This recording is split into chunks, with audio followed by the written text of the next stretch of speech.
Road less traveled. A leader's journey to stability. I remember sitting at my desk, fresh out of school, staring at that framed diploma like it was the key to my future. It was supposed to be. Years of grinding through coursework, balancing part-time jobs, and sacrificing sleep had led to that moment.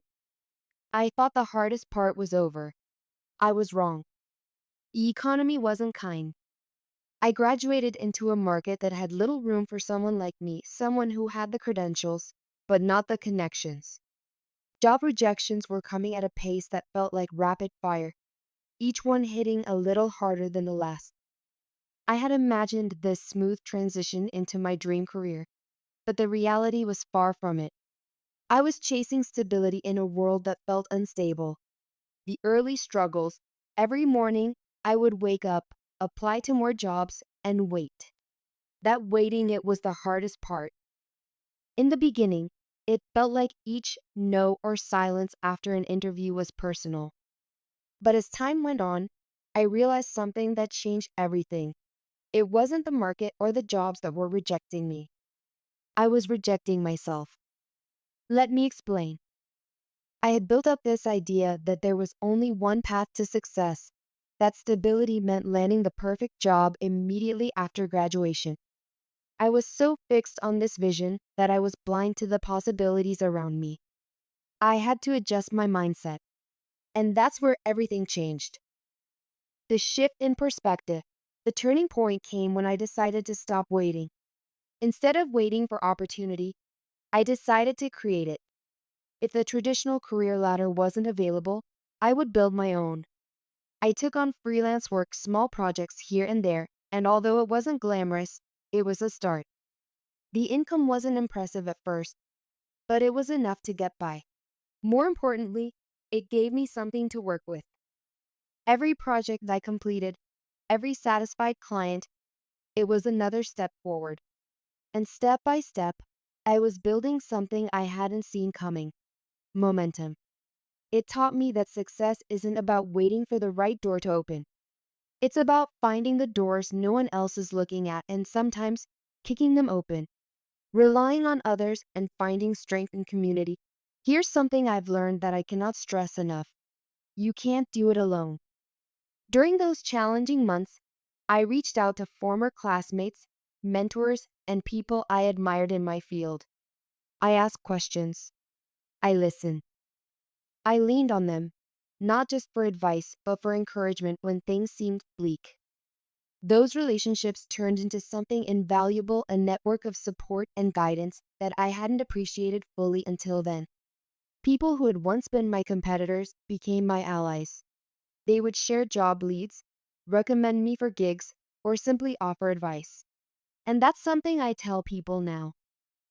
Don't underestimate the power of community. No matter how tough things seem, there are people out there who want to see you succeed. You just have to reach out. Embracing change and adaptability. As the freelance work grew, something unexpected happened. I stopped chasing after what I thought success should look like and started defining it for myself. That's the thing about tough markets: they force you to adapt. They force you to become creative. And looking back, I realized that those difficult months shaped me into the leader I am today. It wasn't the job offers that defined my journey, it was the setbacks. Every rejection taught me resilience. Every struggle to pay the bills taught me the value of adaptability. I tell my team now: don't fear change, don't fear the market, and don't fear failure. All of those things are inevitable. What you should fear is standing still when the world is pushing you to grow. The vibrant possibilities ahead. People often ask me how I stayed motivated during those difficult times. The truth? I never lost sight of the bigger picture. Sure, I had to shift gears and take different routes, but I always knew there was something bright waiting at the end of the journey.